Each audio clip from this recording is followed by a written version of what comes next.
Who are you? And where are you going? What do you want?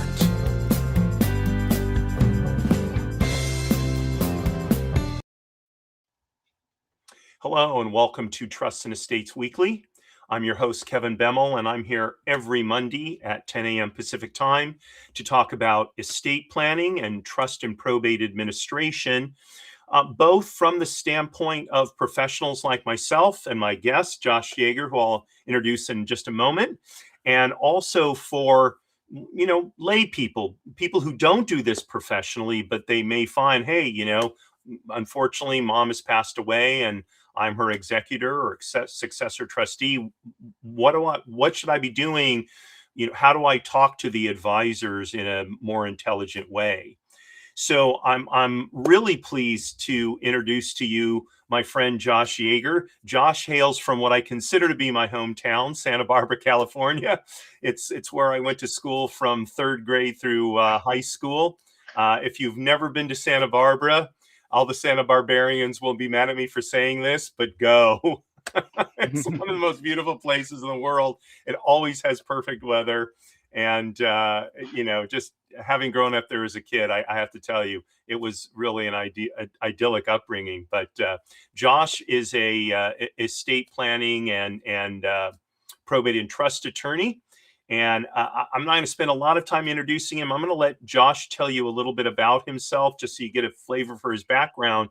And then we want to jump right into our subject, because we actually have Josh has a lot I know that he wants to talk about, and knowing his expertise, it's all going to be good stuff. So Josh, just tell us, give us kind of the sound bite on your background so people know who you are.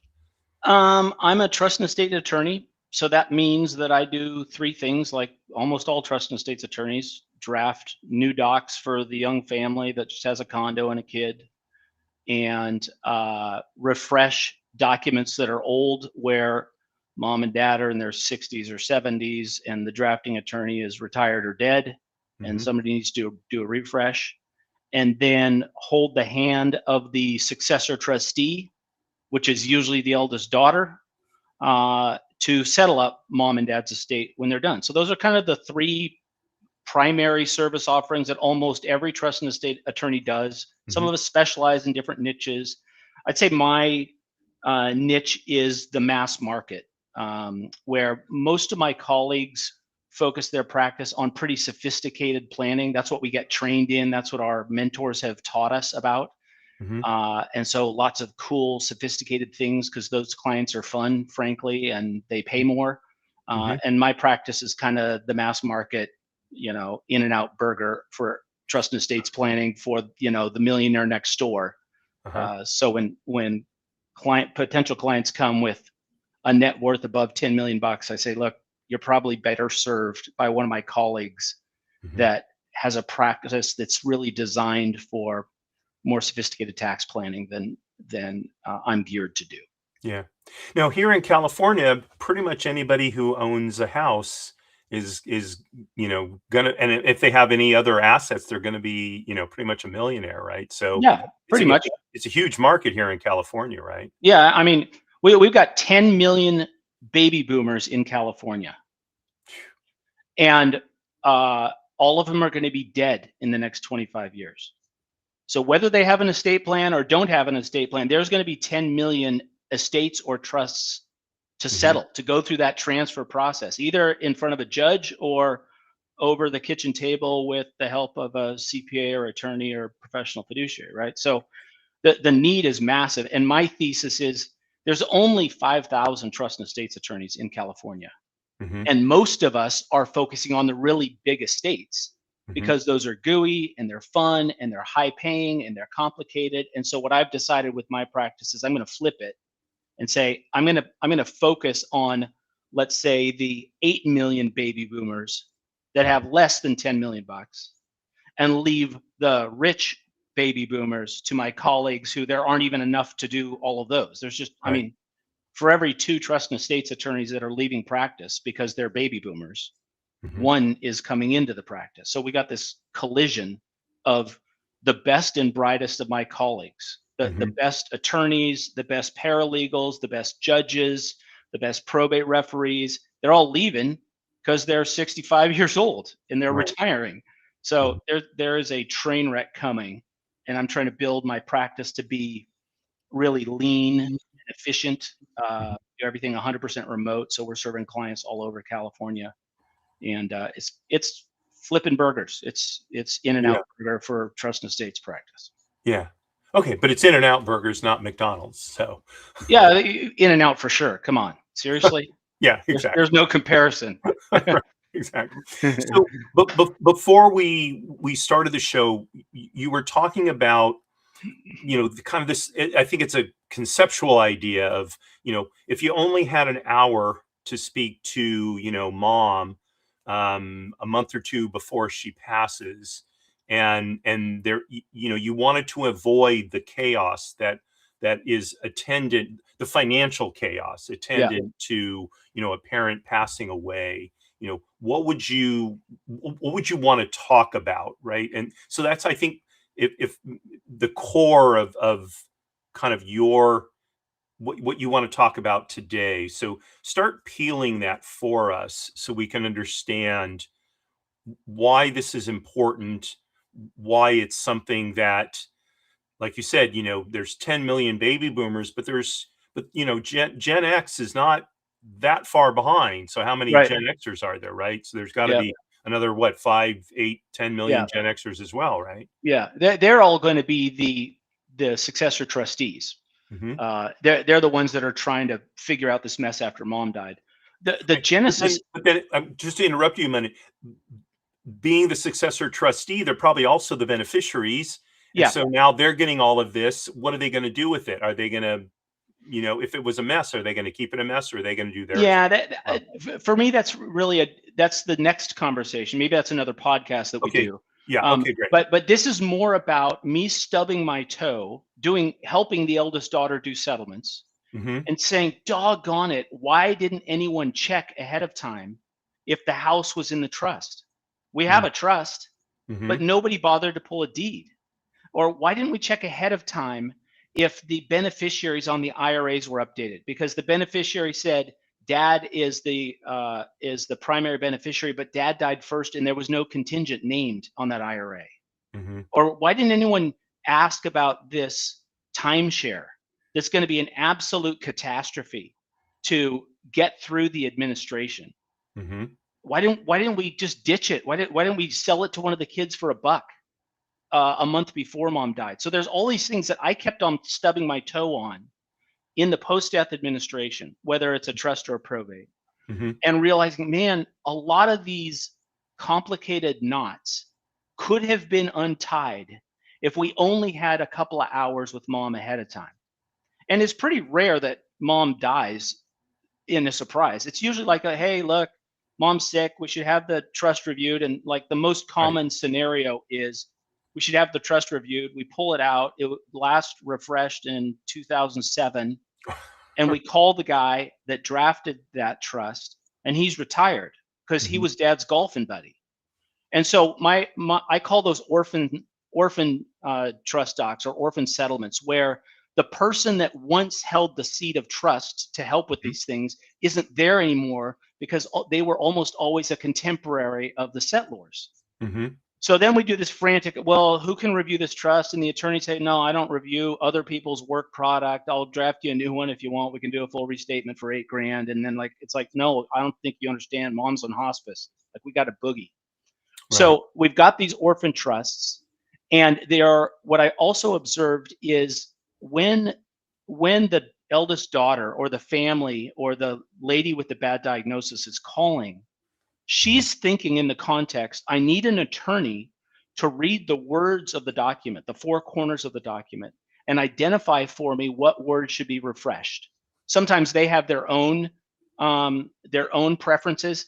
Hey, one of the kids has had a drug abuse problem. I don't think it's going to be smart to write them a check for $750,000. Can we do a long-term trust for them? Or I want to do some gifts to some charities, or there's been some grandkids or divorces or deaths since the document was last made. So there's some like refresh stuff that the client knows they should do. And then there's also legacy language within the trust document that deserves a look. We don't really need to do the bypass because nobody's taxable here, and this is going to be a waste of time if we have this, right? Right. But the problems that come up in the settlement sometimes are solved by amending the trust, but mostly are not. The problems are mostly outside the four corners. And so even when the client does have the drafting attorney still available to help do the amendments or the restatement, that actually doesn't solve all the problems. So having injured my toes enough time on these things, I've created kind of a, what would the checklist be for the eldest daughter? Like, what are the things we should be looking at, and noting that sometimes an attorney isn't the right person to answer this question, because it's not about the words in the trust document. It's about the family's unique administrative issues that aren't necessarily addressed in the trust doc. So I break it into 5 sections. 1, you got to have the trust doc reviewed. Let's get legacy language out. Let's speed this thing up. Let's get whatever amendments mom wants in there. So that's a trust review. Got it. We understand how to do that. Right. I can give you guys some tips on the things to look for.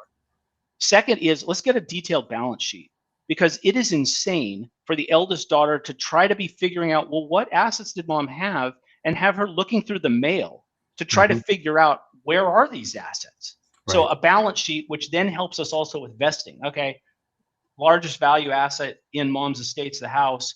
Check.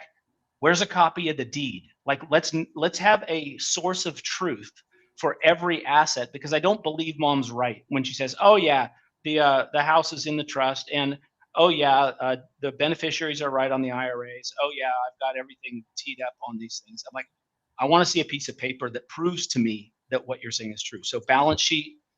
Then something I call the treasure map, which is kind of like all it is really is a Microsoft Word or Google Doc. It's the stuff that's really important, but it doesn't belong in the trust. Like, what's the contact name for the investment advisor? How do we get in touch with them? Who are all the kids? Where are they? Right. Mom's got a collection of ukuleles. Who's the local ukulele guy that knows about how these things are valued, or the coin collection, or the stamp collection, or the, whatever the things are that are kind of like, the passwords are a classic one, or the note, hey, check in the family Bible because mom hid a bunch of $100 bills in there. So things that we know that we're going to need, but are not appropriately in the trust doc. So I call it the treasure map, because we wish we had where is all this information that doesn't fit. Then there's the work plan, which is, if you know what the trust says, and you know what the balance sheet says, and you know where the treasure map is of who's the local coin dealer we can trust, because we don't know anything about numismatic coins, but dad did, and he's got the coin collection. Right. Then the work plan is, what does eldest daughter do first? And what she do second? And what she do third? And what's the plan for the house? And like working our way down that list. And then finally, it's taking this work product, the trust doc, the balance sheet, the supporting data, the treasure map, the work plan, and putting it all into an online vault. And an online vault isn't anything special, right? It's just Google Drive or Microsoft Teams, or like, it's some place where the successor trustee can jump on it and say, I know where everything is. We already did, we rehearsed the fire drill. I'm not scrambling, because I spent a couple hours with mom in the year that we knew she was going to die, and we organized this stuff. And it wasn't just review the trust doc, because that's not enough to make it be smooth. So that's organizationally what I'm coaching people on. Look, mom's going to die. Let's do a little bit of work ahead of time, a couple hours of work, some with an attorney. Here's the checklist of the other stuff.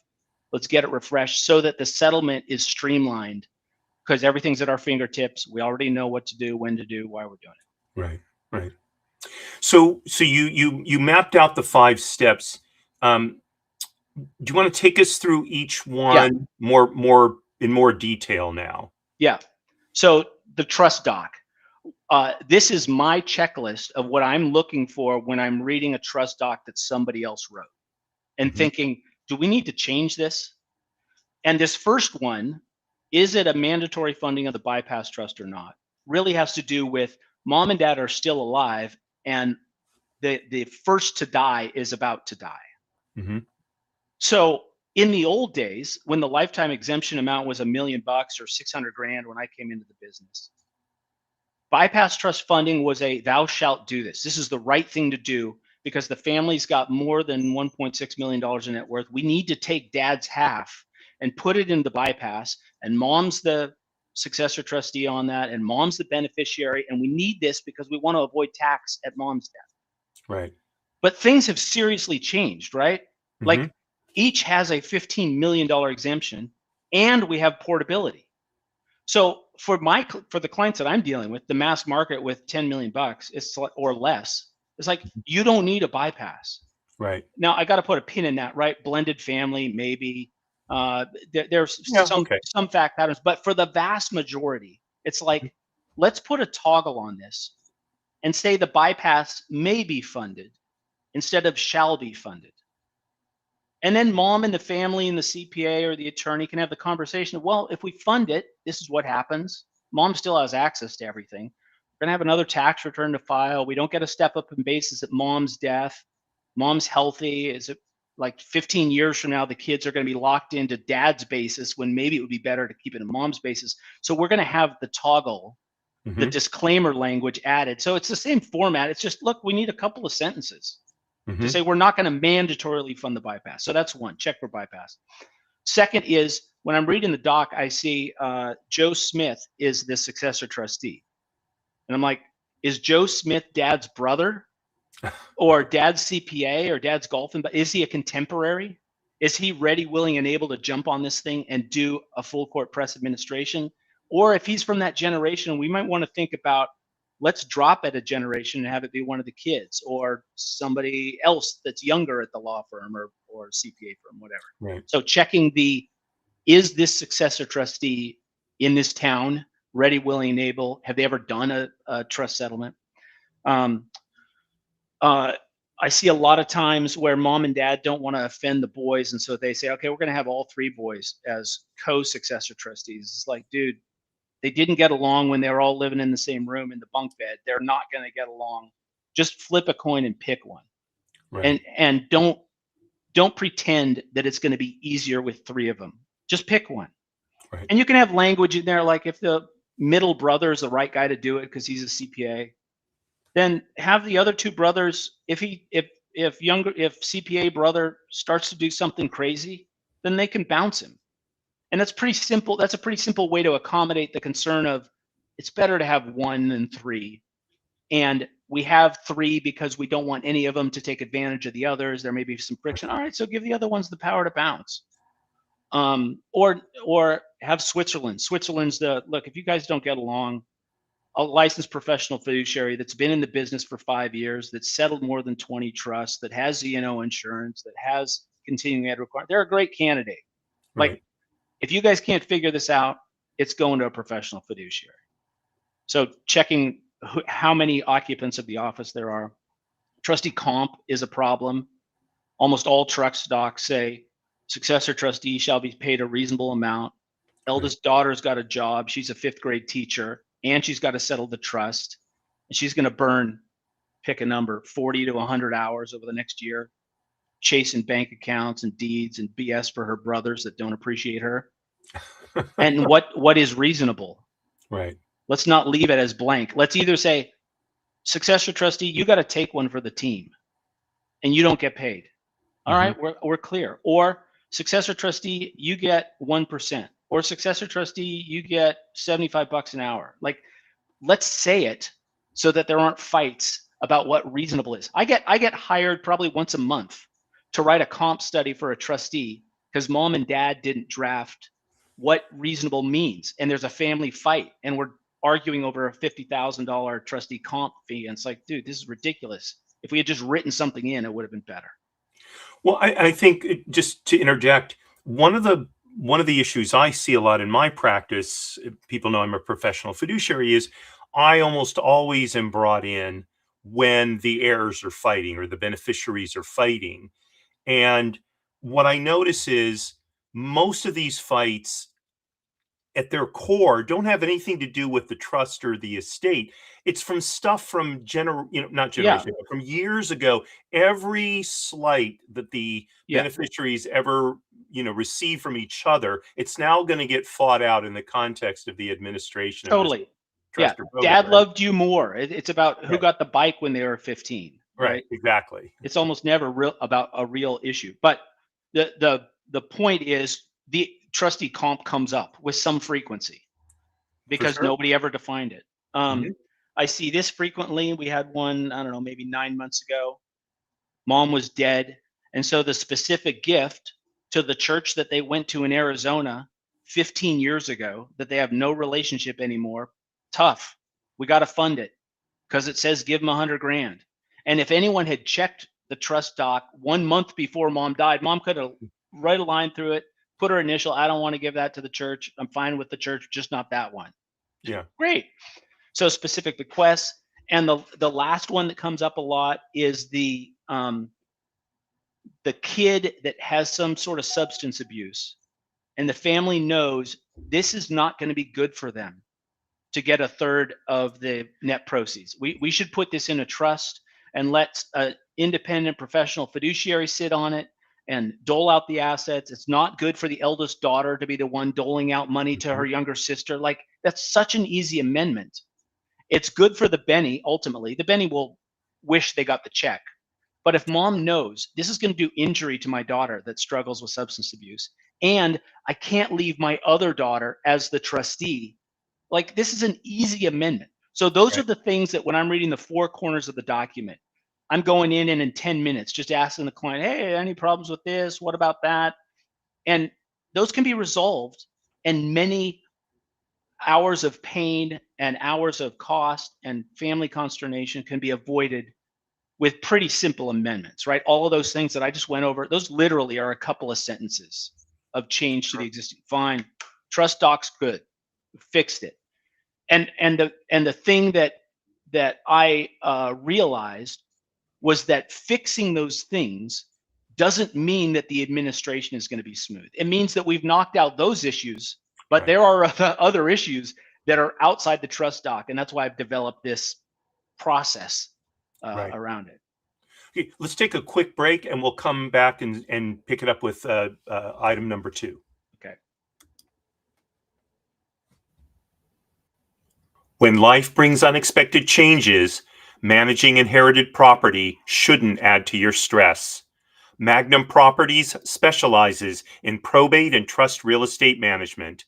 We handle the complexities while you focus on what matters most. From property maintenance to tenant relations, from legal compliance to maximizing value, we're your trusted partner through every step. Magnum Properties, Inc., turning property challenges into peace of mind. Call us today at 213 264 4396 or visit magnumprops.com. Okay, so sort of step one, review the trust document. You highlighted a number of sort of common issues that you deal with. Now, take us next to step 2. So the next one's the balance sheet. Okay. This is to solve the problem of the successor trustee looking through the mail to try to piece together what are the assets that we're dealing with. And Right. I'm assuming a California family that went through the process of setting up a trust, right? Sure. So it is common. So first step in how do you do a balance sheet? Uh, I'm not that concerned, honestly, about the value of these things. I just care that we have a placeholder for, okay, there's a house, and then there's the rental property, the first house before the family moved to the big house.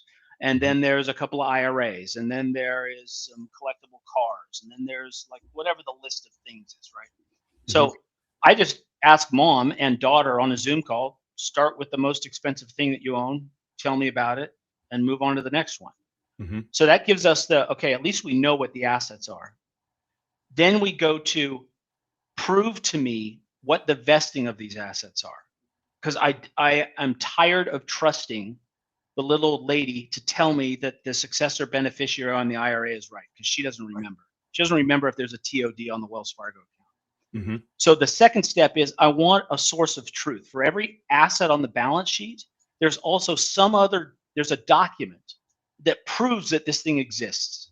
So get me the property tax form, or let's pull the deed on the house, Right. or show me the lease for the rental. Like I want to see these things. It also is important because we're building a library for the successor trustees, so they don't have to go through this when they hop on, because mom knows where these things are and they don't, right? Mm-hmm. Mm-hmm. So balance sheet with source of truth. That brings up what are the assets that I have to marshal? What are the assets that are appropriately in the trust, and double check that they're in the trust? Right. And what are the assets that are non-probate assets that don't go in the trust, that we need to confirm that the beneficiary election is correct? Mm-hmm. And the problem that comes up with frustrating frequency is the Roth IRA or life insurance or whatever the non-probate asset is, where dad is the primary beneficiary. It's mom's IRA. Mm-hmm. Dad's the primary beneficiary. The investment advisors changed 3 times. It's a different bank. We don't know where is the beneficiary form. Dad dies first, and nobody thinks to update mom's IRA because mom didn't die. She still has the IRA. Right. But the primary beneficiary isn't alive anymore, and there was no successor named. It's like, dude, we've got to probate an asset that is a non-probate asset Mm-hmm. that could have transferred in 2 weeks if we had it. So identifying the non-probate assets, look, don't tell me that you think you know who the Benny is. Give me the phone number for your investment guy. Let's walk into the bank and fill out TOD forms on these checking accounts. Like, I don't want to mess with this. Right. And this also gives an opportunity for the confusion that little old ladies and daughters have around joint ownership of accounts. Mom's got her checking account. It's got $100,000 in it. Daughter is added as a joint account owner because mom wants daughter to be able to pay bills. They don't understand that what you just did is gifted daughter $100,000, because there's a difference between being a joint account owner and a trustee Mm-hmm. on an account on behalf, right? I'm laughing because I've got this going on in my own It happens all the family. time. Yeah, safety deposit boxes, Mm-hmm. same thing. We had one a year ago. There's $100,000 of cash and jewelry in the safety deposit box, and mom added daughter as the co-box owner, not daughter, comma, trustee. If it's just daughter, comma, trustee, it's clear Right. who owns the box or who owns the joint account. The trust owns the joint account. All you have to do is the comma blank, right? Right. Comma trust, and it solves it. But when the brothers find out, oh, daughter got $100,000 from mom's checking account, it Mm-hmm. like all hell breaks loose. Right. On the deeds to the house, Kevin, everyone says the house or the rental property is in the trust. Everyone says that. Mm-hmm. Right now, my number is 1 in 8 isn't. 1 in 8. Wow. 1 in 8. If I pull 100 deeds, 1 in 8 is not in the trust. Okay. And here's what I think happens when there's refinances on properties. The banks say, look, I don't really want to fund it with the trust. We're going to swap it out, and then we're going to do the loan, then we're going to put it back in. Something happens, or dad thought he was doing one deed, but he forgot to do it for the rental property, or like stuff happens. Right. So it takes, I don't know, 45 seconds to pull a deed. Like if we say house and we say it better be in the trust because it's all in Exhibit A, let's just pull a deed, hit print, throw it in the estate vault, the library that the eldest daughter has. Great. Source of truth, right? Another encouragement doing this balance sheet is when some of these little old ladies or old guys end up having a ton of legacy checking accounts. Oh, I got $1,500 in this one and $4,500 in that one. And it's either banks that have changed names and they never changed, or the branch closed, or like something happens. Right. So I'm telling them, look, every account that you have is going to take 4 hours to close of paperwork for your daughter. Mm-hmm. If there's any way that we can collapse some of these little legacy accounts, let's move from 5 checking and savings accounts to 2 or 3 if we can. Mm-hmm. And rarely is it actual cash flow management. Like, I need this account to pay for Christmas, and I need this account to pay for the rental property. Like, if there's a legitimate reason to have the account, great, keep it. But if nobody can explain why, we can save so much time Mm-hmm. If mom and daughter walk in, give me a cashier's check. I'm going to take it from US Bank over to the Wells Fargo where I've got most of my, boom. We're knocking off days and days worth of work for the Right. bennies by doing that. And So, frustration as well. oh, totally. Yeah. So there's the source of truth. So we're not looking through the mail to figure out what the heck mom has. There's the proof of funding that it is in the trust, or if it's a non-probate asset that the bennies are lined up. Pretty It is simple. interesting. Just want to note one thing about your balance sheet, and that is you're talking about a situation where it's a child who's going to be the trustee. I'm dealing with a case right now where there were no children. So all of the beneficiaries, or they're actually heirs, are, sort of nephews, Yeah. great nephews, and we're trying to marshal the assets. And the one who knew things best is convinced that there are some additional bank accounts that we haven't found yet. And the only way I can think of to get that information is to get a copy of the decedent's tax returns to see what he reported. Yeah. But this is no easy task. I've had to bring a CPA in to talk to the IRS to get this information, because when I sent in, the paperwork, the IRS just rejected it with this sort of form explanation as to why they rejected, right? And on the one hand, it's a lot of work and there's expense. And if we find nothing, you could say, well, it was wasted. On the other hand, we have to do due diligence to find assets, right? And for someone who wasn't involved with the decedent day by day, how do we do that, right? So your process avoids that, whether it's children or Yeah, more it does. distant relations. It doesn't matter who the successor trustee is. They're either a friend or a licensed professional or the eldest daughter. The problem is the same problem. It's what assets did we own? How do we marshal the assets? How can we even do that if we don't know what the assets are? Now there are services that do asset searches. So you can pay a company $100 to do a comprehensive asset search across everything. The True Estate guys have it. Reuters has it. There's a couple of others that you can sign up for a subscription. So that's one thing that we'll do is, look, we're kind of struck. We think we got everything, but mom was telling me that she had an account in Utah for the ski house that they used to have that they don't, but we're not really sure. Right. Look, line up a service agreement with one of these guys and pay them per search. And they'll do an exhaustive search on dad's social, mom's social, any names. And it's pretty awesome now how those the probate referees are doing them all the time. So interesting. There are robust resources to do that. We use True Estate, but there's, like I said, Reuters and a couple of other ones out there that have the same service. Gotcha. Okay, so that's step number 2. Now we're on to step number 3. Okay, step 3 is what I call the treasure map. And the treasure map is the important information that doesn't really go on a balance sheet or somewhere else. And it's really just a code for me to say it's all the other stuff, like where is dad's little black book with the passwords, or who is the coin dealer that dad dealt with, because we know this collection is valuable. But we don't know if it's valuable because of the melt value, because gold has gone up by a bunch, or if it's valuable because there's numismatic value. And the kids are all looking at each other saying, didn't dad say that one of these was a bomber and we should never sell the Carson City? But I don't remember which year it was that was important. I don't remember if it was $18,000 that it was worth or $1,800. Like who can we trust to go do this? Well, you know who knows? Dad knows. Dad's still alive. He's not dead yet.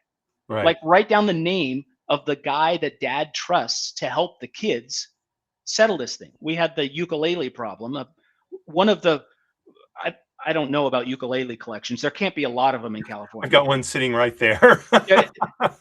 This gal up in the Bay Area had a ukulele collection that it turned out was worth like $150,000. Wow. These are like, each one of these was worth $5,000. That was kind of the low end. Wow. And who knows ukuleles? Like, how are you? There's like 2 or 3 people in the world who really know them. But you know who knew who they were? Dad knew. Yeah. Because he was one of them. And he went to the shows and they traded ukuleles and they knew the story on the provenance of, like, dude, just write it down on a treasure map. A treasure map is just a Google Doc, right? It's not anything sophisticated. Yeah. One thing that happens with these baby boomers is there's cash hidden around the house. Dad's Mhm. got $100 bills that are in a coffee can in the garage. So just write down, check in the garage next to the screws in the Folgers can. There's some cash. All right, great. That way we're not going to do the garage sale and sell the coffee can by accident. Yeah. I had Um, an estate where they had this, it was a ranch and they were breeding this one particular breed of horse. mhm. And the father dies, and I'm working with the attorney, and I was working on the real estate side of things, and he calls me up when he says, "Do you know anyone who can tell me what these horses are worth?" And Uh-huh. I said, "I can't, but I'll find someone who can," because my younger sister and I were both involved with horses at the time. Uh-huh. I called a half a dozen people around the country. They all told me the same thing. His daughter knows. Uh-huh. Right? We would have saved all that time and effort, right? Yep. She was the only, and then I said, "Well, what's going to happen if the IRS challenges it?" Because it was a large estate. They said no other horse person in the country would Knows more. challenge what she says. She's She an knows expert. these horses. She's Right. it. Yeah. Right. So having that ahead of time, Right. knowing to ask the question ahead of time. Yep. So here's my checklist of the stuff that goes on the treasure map, and there can be a bunch more, but these happen all the time. Mhm. Mom's got a deposit box key on her key ring. It doesn't say which bank in town it's for. It just says the box number is 318. It's Right. like and she banks with 4 different banks. So let's write down which branch does the deposit box key go to. Oh, that's Mhm. pretty easy. But there are plenty of eldest daughters and professional fiduciaries driving around town looking for, does this look like your key?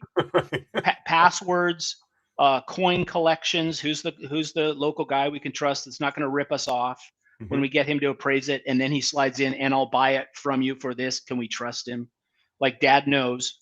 Ask him ahead of time. Where's the hidden cash? Contact list of professional advisors, CPA, life insurance agent, investment advisor, all the stuff.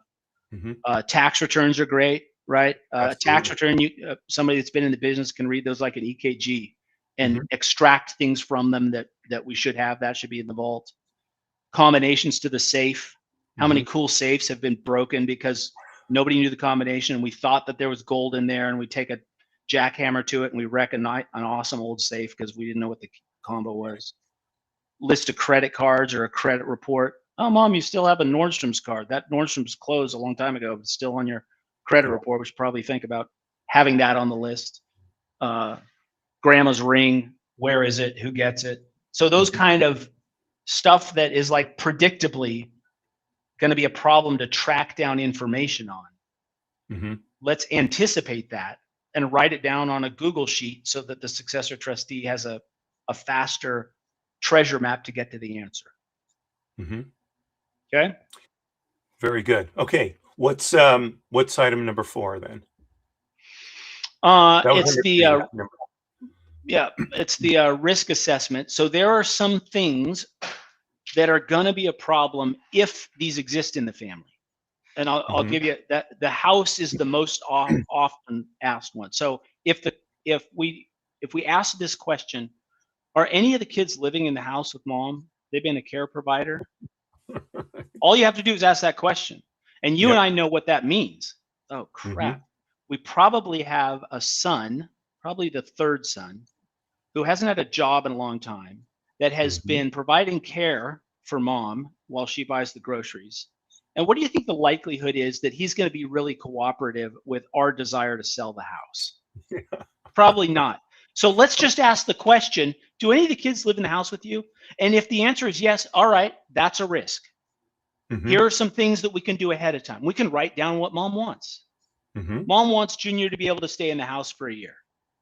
Mom wants the house sold. Here's another one. Is there a line? Do any of the kids want to buy mom's house? Is it likely that the youngest daughter would like to buy the house from the estate? Right. All right. So what's the plan? How are we going to go through the appraisal process? How are we going to come up with the capital? Does she have her own dough that she can buy it, or is she looking to have her siblings carry a mortgage back? Right. So all you have to do, you don't have to have the answer yet. You just Mhm. have to identify the problem. The problem is one of the kids wants to buy the house and we can't figure out how the balance sheet works. Great. Kevin, you and I know the guys that can solve that problem. Well, we need a lender that understands a house and probate and blah, or within a settlement, and how do we get a bridge loan to, like, that problem can be solved, but only if we identify it as a problem first. Right. Other sure. things about the house. One of the kids is a contractor. Hey, is there alignment on what's supposed to happen with the house? Does one of the kids want to keep it as and put 200 grand of the trust assets into it and keep it as a VRBO and is arguing, hey, this is a great rental for us? Mm-hmm. And does the other kid who's never had any cash in their life say, no, I don't want to put 200 grand in this thing. I don't want 75 of my money going into it. Let's sell it as is right now, fast. I want my dough. I need my dough. So then you got two kids with different risk propensities, different balance sheets, that with that asset will have different answers for what's supposed to happen next. Right. And what if one of them's the trustee, or one of them's the eldest daughter in the middle of the two brothers that are fighting about what to do with the house? Let's have a conversation with mom ahead of time about, hey, mom, there's a couple of ways. Your house has had deferred maintenance for 15 years because dad died a while ago. Nobody's cleaned the gutters. Right. How are we going to, do you want us to sell it as is? What if mom's a hoarder? What are we going to do about all the personal property and the hoarding in there? Let's have a game. Let's ask, is mom a hoarder? Yeah, mom's house is it. We probably have 50 to 100 grand of deferred maintenance, and mom's a hoarder. Great. We've just identified a problem. That means we can work on the solution before mom dies. Let's get alignment on how this is going to go down. So having a checklist of those things that are predictably problems, a lot of the time it has to do with real estate. Sometimes it's about out-of-state assets, which you'll find for the balance sheet. Yeah, we got the family vacation home up in Oregon. All right, we better freaking make sure that that's in the trust, because I don't want to do an ancillary probate in another state. Right. Or you got the timeshare in Cabo. Totally. The timeshare in Cabo, how many times does that come up? And they're fighting about what's it worth, and they got the co-pays that have stacked up, and nobody wants to buy the thing. Exactly. We could have transferred that thing to one of the kids for $1 Right. a month before mom died and not had a problem. Mm-hmm. It's not about the $25,000 that it's worth. It's about avoiding the problem that's going to come up. So that's the risk assessment, going through the checklist of things that aren't really going to show up within the trust doc, are not necessarily obvious from the balance sheet, because the balance sheet just says mom owns a house. It doesn't say mom owns a house and Junior has lived in it for 15 years without paying rent. All right, that's a risk. Let's identify those ahead of time. Yeah. So, and I don't know if you look at this under step number 1 or step number 4, but I've seen situations where the grantor has set up where, I have 2 children. One's going to get my house. The other is going to get my liquid assets. And they're roughly equivalent at the time that I, established the trust. Now it's years later. Maybe there's a big imbalance between the two, or sometimes even worse, I need liquidity to pay for my health care or whatever. Right. And now, even though mom is still alive, the 2 heirs or beneficiaries are fighting because the one who has the liquid assets doesn't want them defrayed to pay for mom, and the one who owns the house doesn't want it sold, and he becomes disinherited because now it's a liquid asset. So how do you handle situations like that? Well, there's 2 fact patterns. One is mom and dad literally wrote that in the trust doc. Right. And if the trust doc says Junior gets the house and Sally gets the liquid assets, there is nothing that can be done after death. Mm-hmm. That's their instructions. Somebody screwed up in the drafting process. It is what it is. Right. What normally happens is in the drafting process, after the drafting process says 50-50 split between the kids. That's what it says. But the family has said over the kitchen table, yeah, Sally, you can have the house and your brother's going to get the liquid assets. Then there's an expectation set. So that's precatory language. It's a preference. It's not actually in the trust doc, or it's not binding on anybody. Right. Then it's like, shoot, we've got an expectation that mom set, and we've got the practicality of the liquid assets are now lower. Mm-hmm. And so we are going to have to take out a mortgage on the house. There isn't an option because we are splitting 50-50. And though we originally thought it would be an easy split and Sally would get the house plus 100 grand and Junior would get $1.2 million, it's not happening. Sorry, it's not happening. Right. And so then it's just planning. How are we going to deal with this? Junior, are you okay carrying back $100,000 on your sister's house? Or The house is free and clear. Sister, go out and get a line of credit. We're going to distribute the house to you. You're going to have a loan back to your brother. That gets paid off on the line of credit within 6 months. Great. No problem. Everyone signs the notice of proposed action. So that becomes kind of a risk, a potential risk then at that point, but it's manageable. Yeah, well, all of these risks are 100% of these risks will be resolved. If you don't know who the ukulele dealer is, or the person that knows the value of the horses, or what's supposed to be, how 3 boys are supposed to split a 1964 Porsche, it will be solved. Well, it either is going to be fast because the family rehearsed the problem, or it's going to be painful because nobody identified it as a risk. Right. Let's take another quick break, and we'll come back and finish up on number 4, and then get to number 5. Okay. Probate and Trust TV, your curated source for the most useful and insightful content on estate planning and trust and probate administration, featuring standout professionals like Bill Gross, Paul Brabelet, James Cunningham, and yours truly. Whether you're a lawyer, accountant, real estate professional, or working on your own succession plan, this channel helps you quickly find the clearest, most practical content YouTube has to offer. Subscribe now to Probate and Trust TV. Spend more time learning, less time searching. Yeah, and what I should have said was they can be the risks can be pre-managed, or there can be some alterations, if you will, of expectations on how this is going to work out. I sense that that's really more what you're talking. That's the entire point. This entire thing is about all the places I've bloodied my feet by not being proactive about identifying the risks in the last year and saying this is a risk. You can't have a risk-free settlement. There's no such thing. But you can have a settlement where you have pre-identified the risks and already come up with solutions to them. There's another one that's kind of a crossover before we move on to the next step, which is the work plan. This comes up a lot. It's was the money that Dad gave Junior for the down payment on Junior's condo, was that a gift or was it a loan? And we don't have any napkin anywhere that says, and we know what Junior thinks it was, and we know what Sally thinks it was. That will either come up in the balance sheet when we're going through what assets do you have. One of the questions is, are there any family loans that we should know about? Yeah, there are. Are they documented? Is there a piece of paper that everyone signed?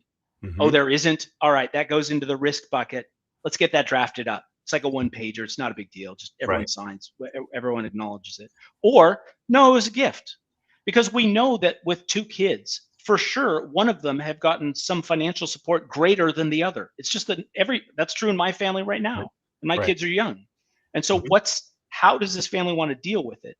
I don't really care what the answer is. I just care that mom or dad have an opportunity to give an answer so that we're not having a fight about it after they're dead. Right. So family loans is on the crossover between asset and risk. Are there family loans? Are they documented? All right. So if we know what the trust doc says, we know what the balance sheet is, and we got a source of truth. We know where the bodies are buried, and we put that on the treasure map, how we're supposed to deal with the 64 Porsche. We know what the risks are, that pot smoking Junior lives in the house with mom and doesn't want to leave. Then we know what the last thing is, which is the work plan. In most cases, the successor trustee has never settled a trust before. They have no idea what their job is. And usually they're the most competent of the kids, the most responsible. That's the one that gets picked, which means they have a day job. That they're already getting paid because they're responsible and they're busy running the paint factory or the restaurant, right? So they don't have time for this BS. They don't know what they're supposed to do first. They're going to have to be driving around looking for safety deposit boxes. Wouldn't it be helpful for them if we mapped out the steps? Because we know what you and I know what the steps are. We can look at a balance sheet and know, all right, I know the 150 things that have to get done from this balance sheet. We already got it. So why don't we help this family out by literally creating the checklist? First thing you're going to do is notice a death and beginning of the administration. Let's get everyone to waive the 120 days so that we can start working on this right now and not have to wait for 4 months to start. Let's get the EIN. Let's set up an administrative trust checking account where all the dough is going to go. Let's go to the post office and redirect mail. Let's start closing accounts, right? So if you the estate settlement process fundamentally is about changing ownership of assets from they are titled in one pocket and we need to move them over to the other pocket. And if we have the balance sheet, we can say, okay, these are the steps that you're going to need to go through for the IRA. These are steps you're needing to go through with the coin collection because that told us who to call. These are the steps you're supposed to go through with the deed on the house. So we already know what they are. Let's map them for the successor trustee and have a little opportunity to say, well, we got to keep really squeaky records because there is a duty to account here. And let's have a conversation ahead of time. Are we going to hire a bookkeeper to do that? Are we going to do it in QuickBooks? Are we just going to solve this by giving your brother the duplicate statements on everything? Right. So having the work plan creates the expectations for everyone about how long it's going to take and all the work that's going to need to be done, so that the sibling that isn't the successor trustee or the beneficiaries that are being served by a professional fiduciary have a reasonable expectation. They can't be saying in 3 months, where the hell's my money? It's like, dude, we're on step 2. Like we're working our way through. We're stuck on this one because nobody identified this as a risk, and we're working through how we're going to get liquidity so you could buy the house, blah, blah, blah, right? Right. So if we know what the balance sheet is and we know what the trust doc says, we also know what the work plan is, and that can be documented and time expectations so that some beneficiaries legitimately say, it's taken too damn long. How do I know? Because there was a work plan. And we're supposed to be through stage 2, 4 months in. And I don't know where we're at in this process. And eldest sister says, yeah, I'm swamped. I need some help. Great. Let's offload some of these projects to somebody. So setting reasonable expectations and what, in fact, are we supposed to do? And then the last is the estate vault. The estate vault is just a shared drive. I like Google Drive because everyone's got a Google account. That means they've got a Drive account. You could share files in them. It's like, take all of this work product, mom and dad's trust and the balance sheet and the source of truth and the treasure map and the risks and how we're going to solve them and the work plan. Let's throw all of those docs, old tax returns, old life insurance policies, everything goes into the vault so that everyone knows where everything is. And it's in case of emergency, break glass. And we're going to need to do this when mom dies. So let's get after it. And it's already organized. It's already in one place. We already have the checklist. And if we went through that process, so it takes me about 3 hours to go through this process with a client. Might be 5 on the outside if there's a bunch of assets that we're helping them figure out. But it doesn't take that long to do this work. And my thesis is, for every 1 hour that we spend on this estate audit process, this pre-planning process, we have got to be saving 5 hours on the back end. Have to be. Oh yeah, for sure. And it might be more. And that's to say nothing of the tax and legal and real estate fees that can be avoided if we pre-plan it. Well, and also the stress, the aggravation, Totally. The potential non-financial disputes. burden. Right. Absolutely. So that's the process. And all the stuff that I just said, none of this is proprietary, right? This is just best practice. This is what everyone on the planet knows is the right thing to do, but nobody's organized it in a way that, look, it's just a checklist. There's a process. There's 5 elements to it.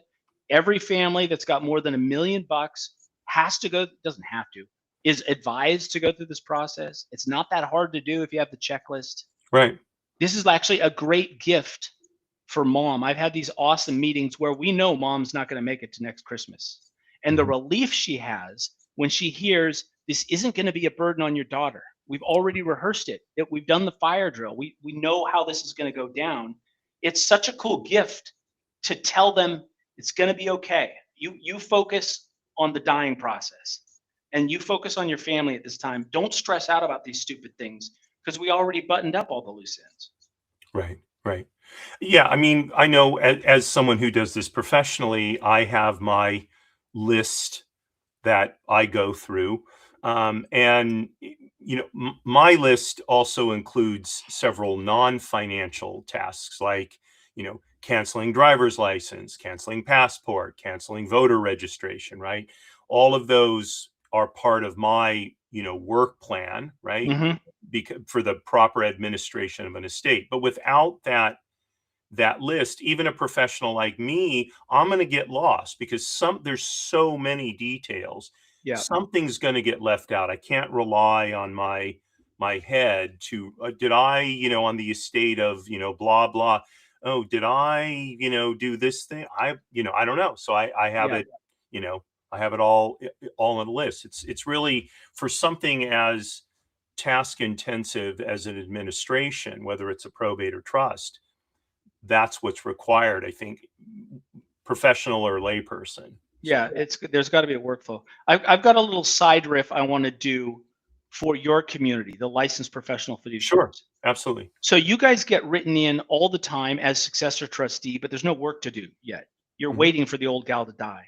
Right. My thesis is, look, they're hiring you to make sure that all of these things are solved, and it is incumbent upon us and you to do this ahead of time. And it should be paid for.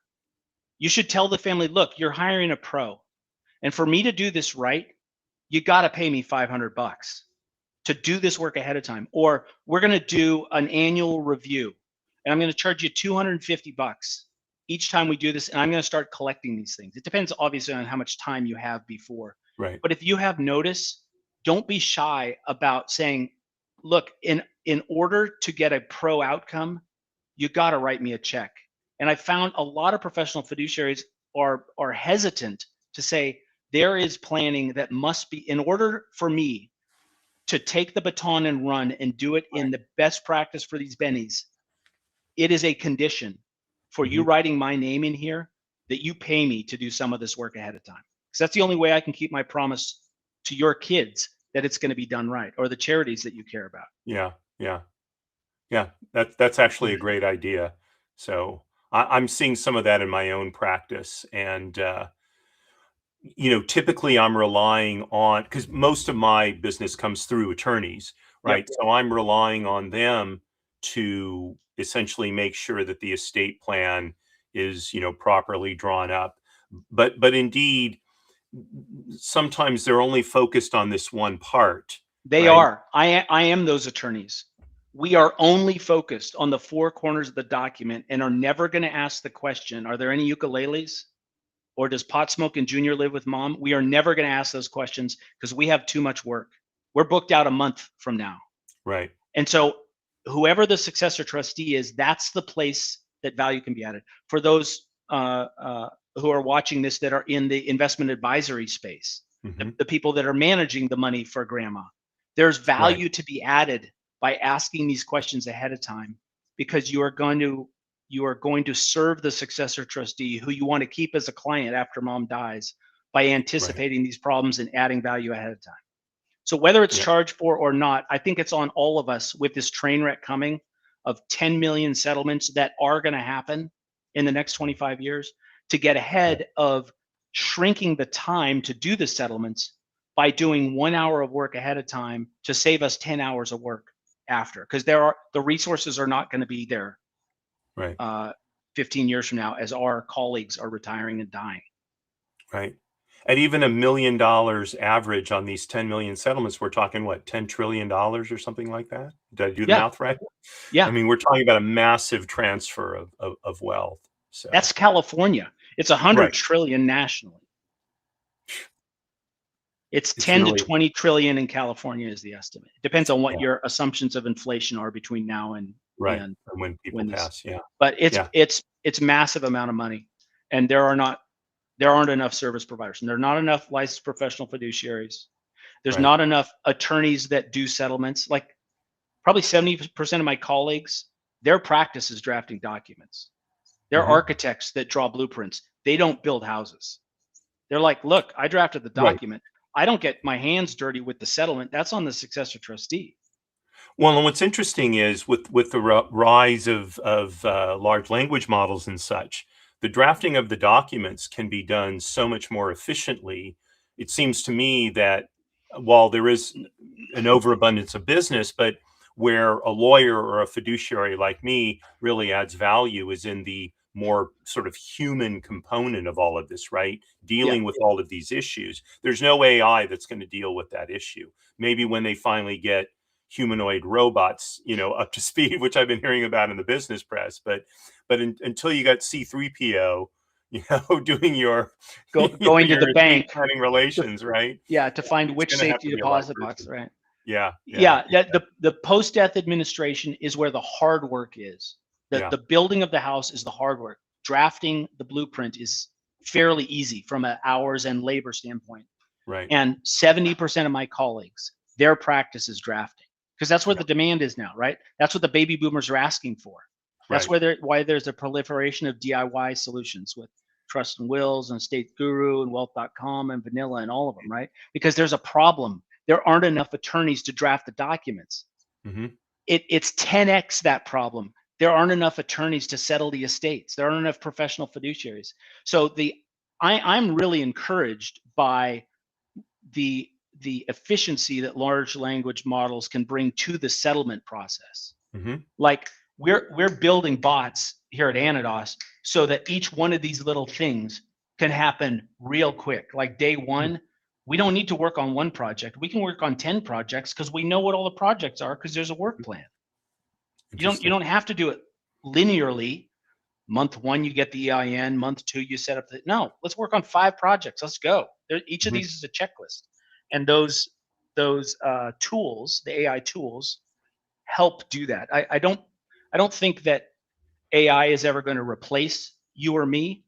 No. I think what it is a really, really sharp knife that if you know how to use a knife, we are going to be able to settle many, many, many more estates than we currently are, which we better get ready to, because there's 10 million coming.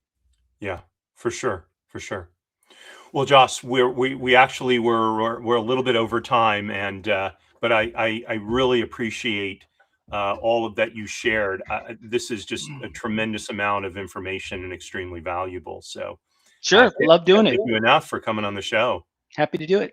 Good. I'll have you hang tight for just a minute. I'm gonna do a quick wrap up, and we'll talk offline for a moment. So, you heard it here. I don't need to embellish. You heard it all from Josh. If you have any questions, comments, criticisms, links to social media will be in the show notes once the episode posts on YouTube. And Josh's contact information will be there as well. If you've got an estate or a trust under $10 million in assets that you need administrated, Josh is your man. There's nobody better in California on that.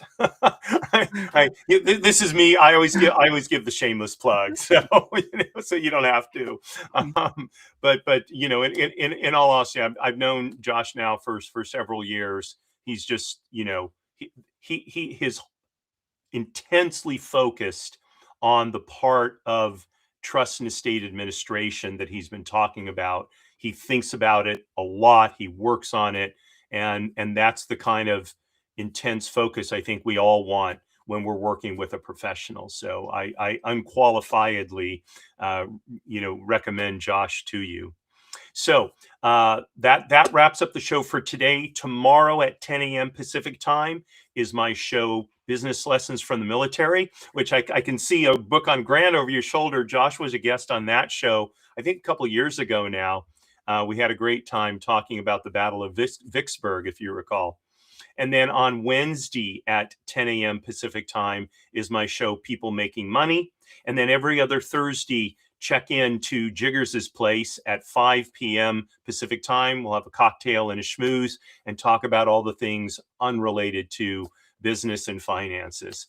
So thanks so much for joining me. Josh, again, thank you very much for being my guest today. Deeply appreciate it.